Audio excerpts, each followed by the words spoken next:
the heck's going on here? We've got different things going on. One moment, please. We've got, nope.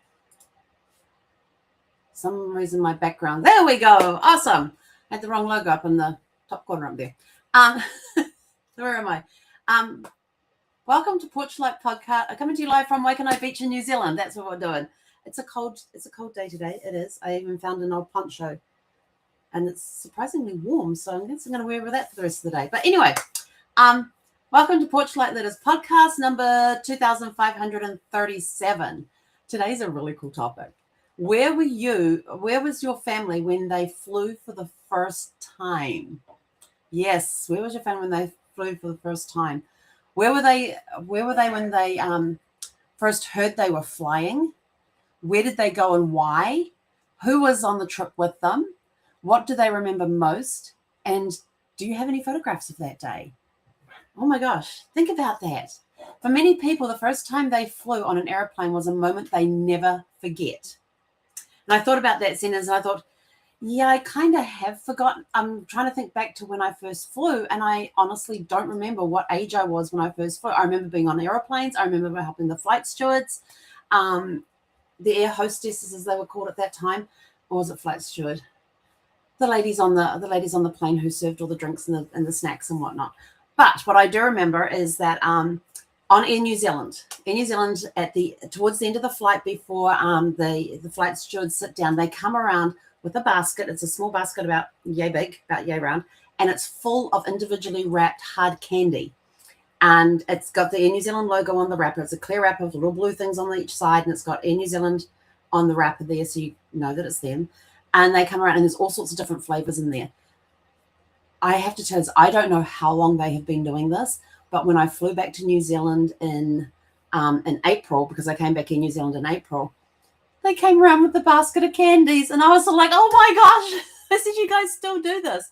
And the woman next to me looked at me and I said, they've been doing this for years. I said, I remember as a child, when I was on an Air New Zealand flight, I got to carry the basket around and offer it to all the people on the plane. So, I was helping them pass out the candy, because sometimes, I don't know if they still do it, but back in the day, this was probably in the 70s, in the 70s at some point, I got to carry the basket of candy around and offer it to everybody. And at that time, they would look for a child on board to help them do that. And it was just part of getting them into, I don't know, showing them what it's like to be an air steward. I don't know. But that was one of my memories. And I don't know if it was the first time I flew or the second time I flew. I don't know. We did not fly a lot as a child. I did not fly a lot as a child, but I do have that one memory of walking around with the basket of candy and offering it to people.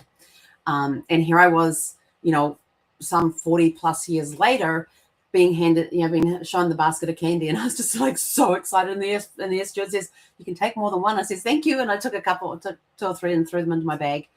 But the hard candy, they bring around the hard candy so you can suck on it while they're descending to help with the air pressure thing. As far as I know, they are the only airline in the world that does that. And they have been doing it for years. I don't know when it actually started, them handing out candy, but 40 plus years later, from my memory as a child helping them pass out candy, they're still passing out the candy. So that was, and I said to the woman next to me, the person next to me, I said, as far as I know, they're the only airline in the world that has done this, and they've been doing it since I was a child, and maybe even before that. I said, I don't know when they first started, but they've been doing it for years. And so she's like, oh, and I said, and it's really good candy too, because as far as I know, it's never changed. The green one still tastes like lime. What was my other favorite one? The yellow one is a lemon, and I can't remember what the other ones are, but as far as I know, the flavors have never changed, and it still tasted just as good as I remembered it. So that was maybe from my first flight as a child. I don't know, but you never know. I'm going to have to ask my mum to see when we first flew. Okay, so it was a day filled with excitement, curiosity, and perhaps a few nerves. Everything was new, from checking in at the airport, watching the luggage disappear on the conveyor belt, to hearing their flight called and walking out onto the aircraft. For some, it was the beginning of an adventure. For others, it marked the start of a new chapter in life. Looking out the window as planes lifted off the ground was an experience unlike anything they had ever known. Watching houses become tiny, clouds drift past the window, and the world unfold from above left many people with memories that stayed with them forever. It was proof that the world was much bigger than they ever imagined. I will tell you this: the first time we flew when I was in the States and I was going from the West Coast to the East Coast, and I happened to be on the left side of the plane, and the pilot comes on and says, "If you're on the left side of the plane, please look out the window. We're flying over the Grand Canyon." I looked out the window, and this is my visual memory of it. It looked like the top of a chocolate cake with a crack. Remember, when if you've baked a chocolate cake and you get that crack across the top, that's what my first impression of the Grand Canyon was. I was looking at it from however many thousands of feet were up in the air, and it looked like a chocolate cake with a crack. It's my first memory of it. And I would tell you that to this day, it has still not changed. Whenever we've flown over the Grand Canyon and the pilot has announced it and I happen to be on the right side of the plane for it, I've looked down and go, yep, it still looks like a chocolate cake with a crack on top. One of my favorite flights when I'm flying is, especially when I'm flying from the US to New Zealand, is, we leave it at night from the US. Our flight could be 9:45 or 10, whatever, but we leave at night in the dark. And then as you get down to New Zealand, you, of course, go over the international date line. So you lose a day. So you leave the US on a Wednesday, you arrive in New Zealand on a Friday. Because you lose a day going over the international date line. But as you get close to landing, you're going to be landing in New Zealand at around 6 o'clock, 7 o'clock in the morning. And if you look out one side, if you look to the east, out one side of the plane, you got the dawn breaking and you've got the sun rising. And on the other side of the plane, it's complete blackness. It is the most spectacular thing to see if people have the blinds open.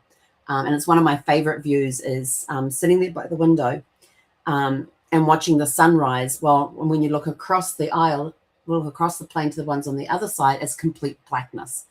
And looking at the stars from up there, up in the plane at night, you're above the clouds. You get the most spectacular views of the galaxy. Absolutely breathtaking. It's one of those things that will stay with you. It's just those views of the stars and how clear they are. There's no clouds marking your view, no light pollution stopping you from seeing the stars outside. And it's just absolutely incredible views. That's what I love about it. And then flying into the different airports and stuff, and seeing the different airports as you come into land and flying over flying over mountains. Somebody posted today a TikTok from a TikTok, or was it a reel? It's either a TikTok, a short, or a reel. It's one of those little ones. And they were flying on Air New Zealand, and they were taking a shot out the window as they're flying over the Southern Alps. People often, this is the thing that just absolutely astounded me, because it showed to me that people didn't really know where New Zealand was in the world. Because the one question I get asked often, does it snow in New Zealand? And yes, it does. We've got world-class skiing down here. And this TikTok, this reel, whatever I saw this morning, was this person filming out of their window. You could see the Air New Zealand logo on the wingtip, because they had the wingtip that stood up. And down below them was the Southern Alps, all covered in snow. It looked absolutely majestic. And I did end up sharing one video from one of the reels or shorts to my story on Facebook. So go check it out. And it's of these people who are in Lake Tekapo. And the video was done like 2 days ago, and they just had a fresh fall of snow. And Lake Tekapo is one of those breathless places. Those places where when you get there and you experience it, it literally takes your breath away. And this was covered in snow, and it was absolutely glorious and amazing. And I actually shared that one today in my story. So go check them out. But looking at things from above gives you a completely different perspective on things. When you're looking down on gorgeous mountains with blue lakes appearing in the mountains and stuff. Flying into Queenstown is incredible, because you've got the Remarkables around Queenstown. Then you got Lake Wakatipu there. Just that burst of blue and amongst all the white of the mountains. Absolutely incredible, amazing. I could talk. Auckland and Los Angeles remind me very much of it. They're very sprawling cities.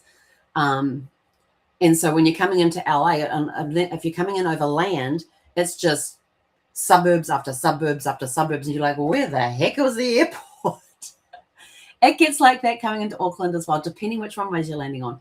But in Auckland, you can come in over the harbour, over the harbours and the bays and all of that. So you get to see all the water as you're coming into the airport. in Wellington, Wellington is a very unique airport. It is one of the most difficult ones to land in the world, because you've got this little strip of land.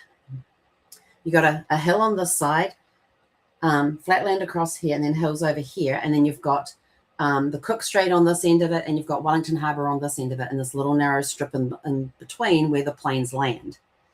New Zealand is known, Wellington is known for its wind. It's called Windy Wellington for a reason.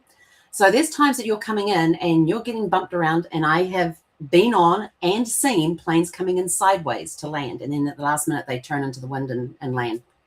And for me personally, for the experience I've had on the different airlines I've experienced, Air New Zealand pilots are some of the best in the world, compared to other airlines I've flown. I've flown on airlines where you're coming in, and instead of just coasting in and letting the wheels touch and then putting the weight down, you come in and it goes bam, and then you roll.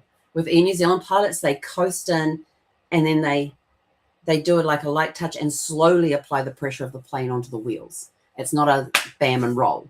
It's a coast and roll. And it's a very different, very smooth landing. And I have experienced some of those landings as we're coming inside, we're coming in like this onto the runway. Yes, there are times the winds are bad enough that the planes have been turned around, had to go around and come back in again. But flying is just one of those things I absolutely love to do. I love being on a plane. I love looking out the windows. I love experiencing the feeling of flight and the views. Absolutely incredible. So when you're looking out the window and you're watching the plane take off, you're watching it land. It's just incredible. I'm watching all the little, especially flying over LA with all the freeways and stuff. You've got these little cars that are buzzing around on the freeways and things, because you're so high up, they look like little ants running around on the freeways. It's, you can create all sorts of stories from what you see down there on the ground, and then it gets closer as you come into land. Every first flight has a story behind it. It might have been a family holiday, a business trip, military service, a honeymoon, a move to a new country, or the chance to visit loved ones far away. Whatever the reason, that journey often opened doors to new experiences, friendships, and opportunities.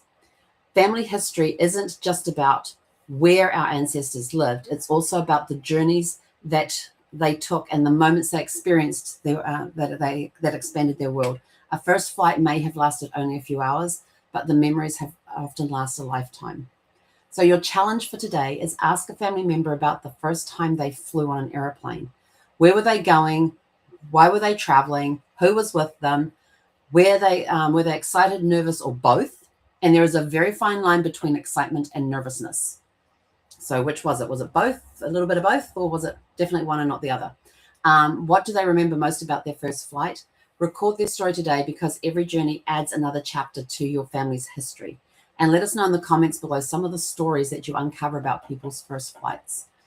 And with that, we are out of here. Go out, have a super fantastic, sparkling evening, and we'll catch you guys back here tomorrow evening at 6 p.m. Pacific. Oh, no, hang on. Whoa. Hang on. I think I'm going to be late tomorrow. I'm definitely going to be late tomorrow. Yes. I'm either going to be early or I'm going to be late. I might do early tomorrow because, yes, I've got a hair appointment tomorrow. I'm getting the mop chopped tomorrow. So you'll see me before I go and get the mop chopped. So we'll be on a little earlier. But go out and have a super fantastic, sparkling evening, and we'll catch you guys tomorrow evening, probably around between 4 and 5 p.m.